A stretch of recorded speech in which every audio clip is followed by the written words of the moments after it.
Oi, gente, tudo bom com vocês? Demorei um pouquinho, né, a voltar aqui e trazer uma palavra para vocês, mas estou aqui hoje com a bênção de Deus, trazendo uma mensagem que eu espero que toque o seu coração e lhe ajude a tomar decisões para a sua vida, tá bom? A primeira pessoa que eu vou trazer aqui nessa história é o grande líder Josué, que substituiu Moisés para levar o povo de Deus à Terra Prometida. Certo dia, Josué vendo o comportamento daquele povo, que era um comportamento errôneo, o povo não se decidia, ora adorava Deus, ora adorava outros deuses. Josué tomou uma decisão, chegou para o povo e falou o seguinte: porém, se vos parece mal aos vossos olhos servir ao Senhor, escolhei hoje a quem servais. Se aos deuses a quem serviram os vossos pais, que estavam da além do rio, ou aos deuses dos amorreus em cuja terra habitais. Porém, eu e a minha casa serviremos ao Senhor. Essa foi a decisão que Josué tomou. Ele disse: eu e a minha casa serviremos ao Senhor. Mas ele deixou que o povo decidisse a quem queria servir. Porque Deus não lhe obriga a você a tomar uma certa decisão, a escolher ele. Não, você tem o livre-arbítrio de escolher se você prefere servir a Deus ou servir ao mundo. É uma escolha sua. No entanto, o que você não vai poder escolher é a colheita. O que você vai colher dessa sua decisão. Quando você estiver colhendo, não adianta mais chorar, não adianta mais reclamar, porque será tarde demais. Josué sabia que a melhor opção era servir a Deus, e ele escolheu: eu e a minha casa serviremos ao Senhor. Vocês podem escolher se vocês querem servir aos deuses dos vossos pais, porque tem muita gente que diz assim: ah, mas eu cresci assim, aprendi assim com os meus pais e tal, e preferem viver assim, não tomam uma decisão, não sai do lugar, não tem ousadia para mudar, para escolher por si só. Certo? Mas de repente as mesmas consequências que seus pais sofreram, você também vai sofrer, porque a sua decisão foi aquela: manter-se naquele mesmo lugar, não fazer uma coisa nova, uma coisa diferente. Eu vou falar aqui sobre duas mulheres que eu amo falar dessas mulheres, porque elas tomaram decisões tão ousadas e foram contra, assim, todas as circunstâncias, todas as possibilidades. Elas enfrentaram e disseram: é isso que eu vou fazer. E detalhe, mulheres da Bíblia, lá no passado. Sabe, hoje a gente reclama que mulher não tem espaço. Eu acredito que tem mulher que não toma decisão, porque se você tomar uma decisão, não tem porta que não se abra para você. E essas duas mulheres nos traz uma mensagem, uma história de fé, de coragem, de ousadia. A gente vai aprender com elas aqui nesse vídeo. A primeira mulher da nossa história é Raabe. Quando a Bíblia se refere a Raabe, ela fala Raabe, a meretriz. Raabe era uma prostituta que morava em Jericó, lá na terra de Canaã. Terra que logo em seguida, o povo de Deus a tomaria, né? E quando o povo de Deus estava ali, antes dos muros, tinham passado o Jordão, aquela cidade começou a haver uma comoção, todo mundo falava sobre o que estava acontecendo, sobre aquele povo, contava as histórias daquele povo, o que vinha acontecendo, os reis que eles já tinham vencido no caminho, os milagres que aconteciam no deserto. Aquele povo ficou apavorado, apesar daqueles grandes muros, apesar de Jericó parecer uma terra intransponível, mas aquele povo ficou apavorado. E Raabe, ela me chama muita atenção, porque Raabe, ao ouvir a história daquele povo, ao ouvir o que o povo falava, ela tomou uma decisão. A decisão que mudou a história da vida dela. Raabe começou a se questionar: quem será que é esse Deus tão poderoso, tão mais poderoso do que os tantos de deuses que temos aqui em Jericó? E Raabe tomou uma decisão. Ela disse: se esse Deus é grande, eu acredito que ele pode me ajudar. A primeira decisão que Raabe tomou está lá em Josué capítulo 2 e versículo 4, que diz assim: porém, aquela mulher tomou a ambos aqueles homens e os escondeu e disse: é verdade que vieram homens a mim, porém eu não sabia de onde eram. Raabe tomou uma decisão arriscada. Raabe decidiu esconder aqueles homens que eram espias, e quando os soldados bateram lá na porta de Raabe, possivelmente por alguma denúncia, alguém disse: olha, eu vi homens hebreus entrando na casa de Raabe. E aí Raabe disse aos soldados, ela falou: não, eu realmente veio, ela era acostumada a receber homens, né? E ela disse: realmente vieram homens a mim, mas eu não fazia ideia de onde eles eram. Ela colocou em risco a sua própria vida para esconder aqueles homens.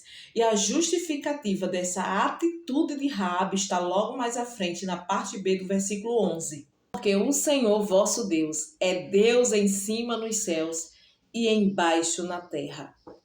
Ou seja, o coração de Raabe já estava tomado por Deus. Apesar de não ver esse Deus, apesar de só ouvir falar, ela já tinha decidido no seu coração acreditar e confiar nesse Deus. E mais ainda, ela ousou acreditar que aquele Deus poderia salvar a vida dela e a vida da família dela. Logo em seguida, Raabe foi se despedir dos espias, dizer que eles já poderiam ir embora e tal. Foi dar fuga aos espias. Ela, antes de eles irem, ela, com aquela decisão que ela já havia tomado, ela ousou pedir àqueles homens a seguinte coisa: então, agora jurem em nome do Senhor e prometam que vão ser bons para minha família, porque eu também tratei vocês com bondade. Para isso, peço que me deem um sinal que não me deixe dúvida. Ou seja, Raabe acreditou nesse Deus e ainda acreditou que ele poderia salvar a vida dela. Eu acho muito ousadia da parte de Raabe.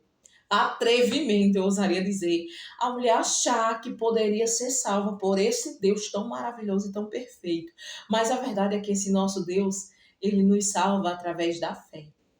É a fé que nos salva. É a fé em Deus que pode restaurar e resgatar a sua vida e a vida da sua família. Se tinha uma pessoa em Jericó que aos nossos olhos não merecia nada, não merecia ser salva, era Raabe. Realmente, ela não teria muita chance, porque o que ela fazia era pecado perante Deus. E para completar, gente, Raabe morava em cima do muro de Jericó. E aí eu não vou nem falar, porque vocês sabem o que aconteceu com o muro. O muro foi a primeira coisa que foi ao chão. Mas você quer saber o que aconteceu com Raabe? Hebreus 11:31. Pela fé, a prostituta Raabe não pereceu com os desobedientes, acolhendo em paz os espias. Gente, pensa só onde essa mulher foi parar. Não é brincadeira. Galeria dos Heróis da Fé. A mulher virou tipo assim, a heroína da fé. Lá na Galeria dos Heróis da Fé tem apenas duas mulheres. Uma é Sara, a mulher do pai da fé. É justo. A outra é Raabe, a meretriz, a prostituta, a cananeia. Realmente, Raabe era tudo isso. Até que ela decidiu escolher servir ao nosso Deus. Há um Deus que muda a história independente da sua circunstância. E você acha que parou por aí? Parou não. Ela se casou com um grande homem chamado Salmo e ela gerou um filho que se chamava Boaz. E Boaz, ele tem tudo a ver com a nossa próxima história e eu vou contar agora para vocês, tá? A nossa próxima história está no livro de Ruth. E você já deve ter ouvido falar dessa história, né? É um livro pequenininho, Ruth. Se você não leu Ruth, gente, pelo amor de Deus, é pequeno demais. Você lê assim, ó. É mais rápido que ler gibi, é muito rápido. É uma leitura pequena, mas é uma história tão linda, tão encantadora, que eu me emociono toda vez que eu leio. E toda vez que eu leio, eu me empolgo, porque é uma história maravilhosa. E essa história começa assim. Um senhor chamado Elimeleque, que morava em Belém de Judá, pegou toda a sua família e foi para a terra de Moabe, porque lá em Judá estava tendo uma grande seca, eles estavam passando fome, tá? Quando eles chegaram lá em Moabe, Elimeleque morreu. E aí Noemi, que era sua esposa, ficou viúva com 2 filhos. Os seus filhos se chamavam Malom e Quilion. Os seus filhos se casaram com jovens moabitas, Ruth e Orfa. Com pouco tempo depois, eles também faleceram. Daí pensa na mulher azarada da Noemi, porque ela ficou sem marido e sem filho. Porém, ela tinha 2 noras. 2 noras que a amavam muito, tá? Ao contrário do que algumas pessoas dizem, falam mal de Orfa, mas não. Orfa amava muito Noemi, tanto quanto Ruth. No dia que Noemi decidiu voltar para a terra de Judá, porque já soube que lá já estava tudo bem, já tinha alimento, ela decidiu voltar. As 2 noras dela se apegaram a ela e disseram, a gente vai também. E ela falou, não, vocês não vão, eu sou pobre, eu não tenho filhos, eu não tenho mais nada, vocês não vão. E elas falaram, nós vamos. As 2, tá? As 2 começaram a chorar, a plantear e dizer, nós vamos. E ela liberou as suas noras para que elas pudessem voltar para casa. E com muito choro, muito lenga-lenga, Orfa decidiu voltar. Quando Noemi achava que estava tudo resolvido, lá vem Ruth atrás de Noemi. Ela disse o seguinte para Noemi, não insistas para que eu te deixe e me afaste de ti, porque aonde quer que tu fores, irei eu. Onde quer que pousares à noite, ali pousarei eu. O teu povo é o meu povo, o teu Deus é o meu Deus. Gente, o teu Deus é o meu Deus. Ruth tinha algo a mais do que Orfa. Orfa amava sua sogra tanto quanto Ruth. Mas Ruth tinha Deus. Ela tinha decidido acreditar no Deus que Noemi falava. Com certeza Noemi contava, com certeza ela contava todas aquelas histórias que havia acontecido com o povo de Deus, o que havia acontecido ali, porque não fazia muito tempo não dessa história, fazia pouco tempo que tinha acontecido. Provavelmente Ruth, a Moabita, ouviu falar da cananeia Raabe, que era uma prostituta e que agora era tido como uma heroína no meio do povo de Deus. Ruth disse, olha, se Raabe pôde, eu também, acho que eu também posso. Gente, ela decidiu seguir Noemi, mas não foi só por Noemi, não. A verdade é que Ruth, ela já tinha no seu coração decidido servir ao Deus de Noemi. Não foi só por Noemi que Ruth decidiu ir para ajudar. Aqui está a prova. O teu Deus é o meu Deus. O teu povo é o meu povo. Gente, acho que Ruth pensou assim, olha, eu sou viúva de um hebreu. Sendo assim, eu tenho direito à cidadania do povo de Deus. Ruth queria o Deus de Noemi. Ruth sabia que se naquele momento ela se separasse de Noemi, nunca mais ela teria a mesma oportunidade. Ela disse, aqui que eu pego meu green card, e foi embora com Noemi. Aí Noemi disse, não, tá bom, não tem o que fazer, vamos embora. E lá se foram elas duas. Quando elas chegaram em Judá, essa história é muito interessante. Quando elas chegaram em Judá, o povo começou a olhar para Noemi e falar, olha, é Noemi que vem ali, olha, não é a Noemi.